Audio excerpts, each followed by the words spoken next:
Most people believe they are unique thinkers. The reality, they recycle thoughts like old newspapers. True originality is rare, so rare that when it shows up, it unsettles. If your mind is built differently, you'll recognize it not in compliments, but in misunderstandings. Let's look at 8 signs your mind belongs to the 1% that others simply cannot decode. Most people navigate life as though it were a series of isolated snapshots.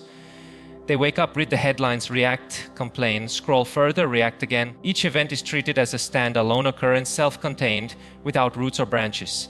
To them, a stock market crash is a shocking catastrophe, a sudden storm with no warning. To you, it is simply the release of pressure that had been building in the pipes for years. This difference is not minor. It is the essential fracture between minds that merely observe and minds that truly understand. When you see patterns, you begin to notice that nothing is ever random, not in the sense people use the word. Every small decision, every policy, every technological invention, every personal action contributes to larger shapes. Events are merely the surface. The structure lies beneath. Imagine 2 people standing on a beach. A wave comes in. The first person says, "The sea is angry today." The second person notices the tide chart, the pull of the moon, the shifting winds. For one, it is a surprise. For the other, it was inevitable. That second person, the pattern seer, may appear detached, even cold, but it is not detachment. It is simply a higher altitude of perception. Most minds, when confronted with a political scandal, will limit themselves to the scandal itself, the guilty faces, the dramatic downfall, the entertainment value. The pattern-minded individual asks what structural incentives produce this behavior. Who benefits from pretending to be shocked? What conditions guarantee we will see this story repeated, only with different names? The same lens applies to daily life. Where others see a friend suddenly changing, you notice the accumulation of small compromises, the gradual erosion of values, the slow creep of fatigue or ambition. You rarely say, "I didn't see that coming," because in truth you almost always did. Not because you possess psychic powers, but because you were paying attention to the pattern long before the event erupted into visibility. This mode of perception is unsettling to others. They want their surprises. They want to believe that today's crisis is unique, that history bends around them in special ways. They dislike the suggestion that today's uproar is only yesterday's logic playing itself out. To them, you sound cynical. To you, it is simply clarity. The ability to see patterns means you cannot consume information in the same way as the majority. Headlines lose their power. Trends matter more than stories. You are less interested in what happened than in how often it happens and under what conditions it must happen again. When most people panic, you shrug. When most people celebrate a sudden success, you measure its durability. Pattern recognition is not a talent that wins instant friends. It isolates. Nobody enjoys being told that their breaking news is just another rerun of an old play. Yet, once you train your eye to see the hidden architecture, you can never return to blindness. Events dissolve into signals, signals arrange themselves into sequences, sequences reveal the design. For most people, silence is unbearable. They reach for the television remote, fill the room with music, check their phone, hum a tune, anything to create a distraction. Quiet feels like an empty hallway they must run through quickly, afraid of what might echo back. But to you, silence is not absence, it is space. It is a laboratory where ideas stretch out, bump into one another, recombine. Where others panic in the quiet, you lean into it, because you know that the richest parts of thought are never born in noise. Look around any public place. People are terrified of the slightest pause. The moment the train stops, phones appear. The instant the meeting ends, chatter begins. At a dinner table, if conversation dips for even a few seconds, someone coughs up a joke, a headline, a trivial anecdote. Silence is treated as failure, as though words are oxygen and the lack of them a suffocation. Yet in truth, silence is the very condition in which depth becomes possible. Without it, every thought stays shallow, bobbing on the surface, never descending. You are different because you recognize silence as an ally. You do not need to patch over every gap with words. You do not fear the pause between questions and answers. In fact, you wait longer than most people find comfortable because you know thought requires incubation. Where others rush to fill the vacuum, you allow it to expand. That expansion unnerves them. They suspect you are judging or plotting or bored. They cannot understand that silence for you is not empty time, it is fertile ground. Consider how most conversations unfold. They are not exchanges of meaning but competitions for airtime. One person speaks, the other waits, impatiently to reply, neither truly listening, both terrified of silence hanging in the air. You disrupt this rhythm by embracing stillness. You let a question rest. You let words sink in. Sometimes you don't answer at all, and this unsettles people who crave constant affirmation that they are being heard. They confuse silence with rejection, when in reality it is respect. You're giving their words room to breathe, to echo, to settle into shape. There is also the private realm of silence, the solitude of an empty room, the hush of early morning, the long drive without the radio.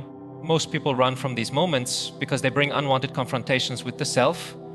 In silence, the inner monologue grows louder, the questions sharpen, the unresolved conflicts demand attention.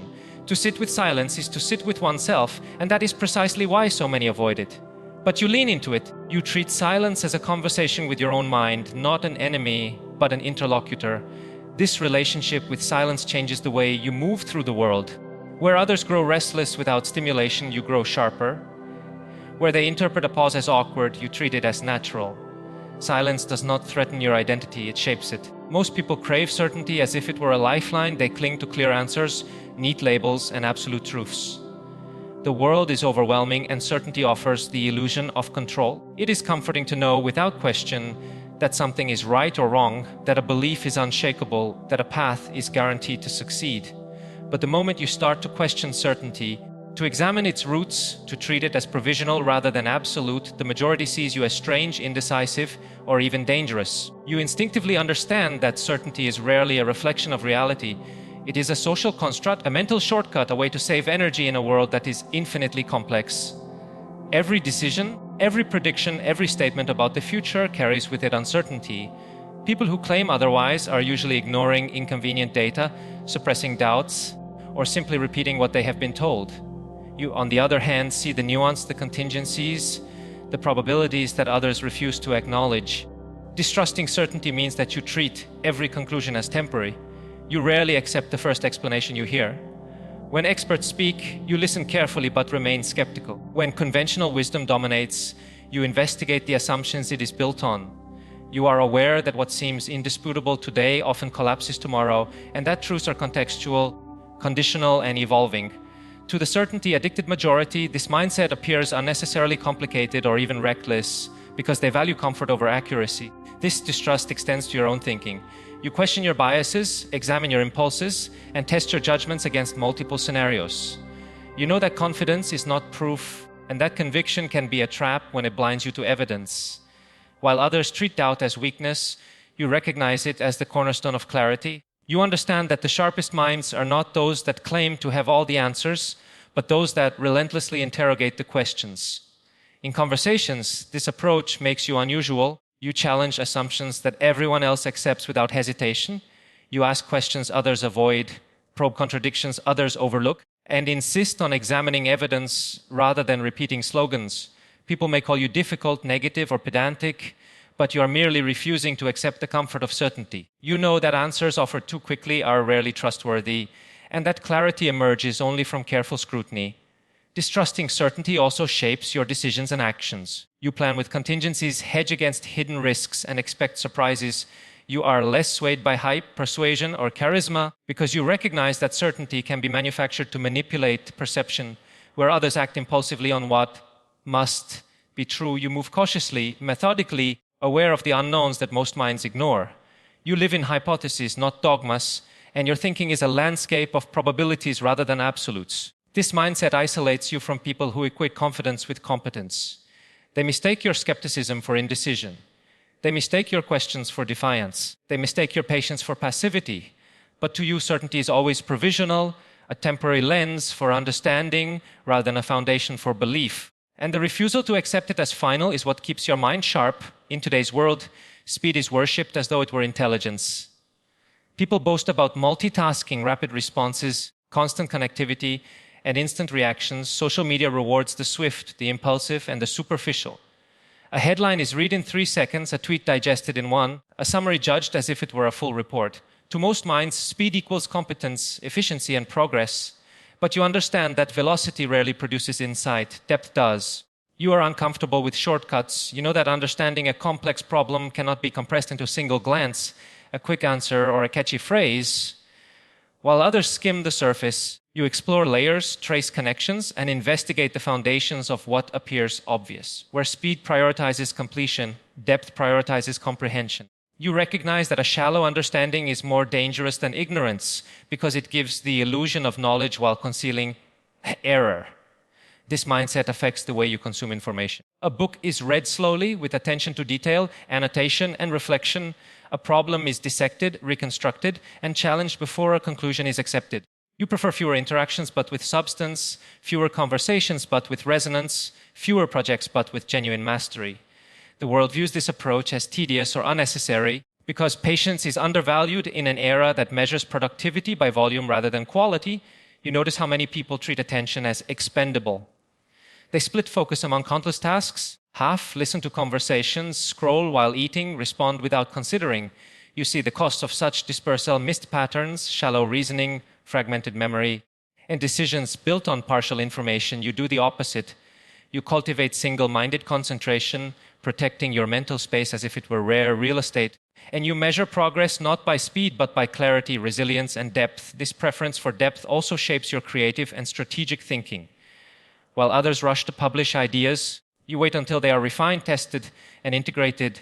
While the crowd reacts to every trend, you observe the long-term forces at work, resisting the temptation of immediate gratification. While many chase popularity, novelty, or immediate results, you prioritize significance, insight, and durability. Your pace is deliberate, and it allows connections to emerge that remain invisible to those who prioritize velocity over understanding. Relationships, too, are approached with depth rather than quantity. You invest in a few individuals, explore the layers of their character, and engage in conversations that challenge and expand your perspective. Superficial interactions feel draining or meaningless because your mind seeks substance rather than noise.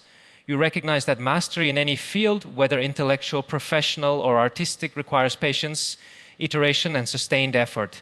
Depth changes your perception of achievement. While others celebrate rapid wins, temporary victories, or short-term recognition, you focus on the cumulative value of persistent effort, careful study, and thoughtful engagement. You understand that slow, deliberate progress is rarely noticed but often irreversible, and that true understanding emerges only when time and attention are fully devoted to the complexity beneath the surface. Most people spend enormous energy trying to fit in, to explain themselves, to translate their thoughts into language that others can immediately grasp. Misunderstanding feels like failure, a personal slight, or proof of inadequacy. They twist their words, alter their tone, and suppress complexity to meet the comfort level of others. You, on the other hand, are different. You are comfortable being misunderstood because you know that clarity is not always a function of language or proximity, and that the rarest truths often require space, patience, and interpretation to be recognized. This comfort begins with an awareness that most minds are not prepared for nuance. Ideas travel more easily in the shallow currents of simplicity than in the deep rivers of layered thought. Most people want conclusions neatly packaged, moral judgments instantly delivered, and patterns compressed into single-sentence takeaways. When you introduce complexity, question assumptions, or point out contradictions, you are often met with confusion, frustration, or resistance. You do not apologize for this because you understand that the problem lies not in your thinking, but in their expectation of simplicity. Being comfortable with misunderstanding also allows you to think independently. You are not bound by the immediate approval of peers, colleagues, or society. You do not change your position because someone fails to grasp your reasoning or labels it as wrong. You are aware that truly original ideas rarely land without friction. The more unconventional or counterintuitive the insight, the more likely it is to provoke skepticism or dismissal. You treat these reactions as natural consequences rather than threats to your credibility. This mindset influences your communication. You may speak deliberately, allowing pauses for reflection, or use language that challenges conventional expectations. People may interpret this as aloofness, arrogance, or indifference, but in reality, it is a strategy of precision. You are willing to sacrifice immediate comprehension for the sake of integrity in thought. You tolerate the discomfort of being misunderstood because you know that the rare listener who truly engages with your ideas will emerge not from the crowd, but from those willing to think deeply themselves. In relationships, this approach creates distance, but also authenticity. You do not bend your identity to meet the comfort levels of others. You are honest about your intentions, your curiosity, and your doubts, even if they are misread. Many will misinterpret your patience, your skepticism, or your silence, but you accept this as part of the natural friction between complex thought and shallow perception.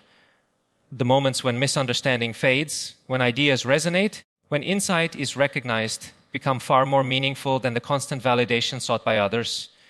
Being comfortable with misunderstanding also shapes your internal landscape. You are less prone to anxiety over approval, less distracted by social expectation, and less likely to abandon a line of thought because it initially provokes resistance. You learn to tolerate the gap between intention and perception, recognizing it as a necessary dimension of intellectual independence.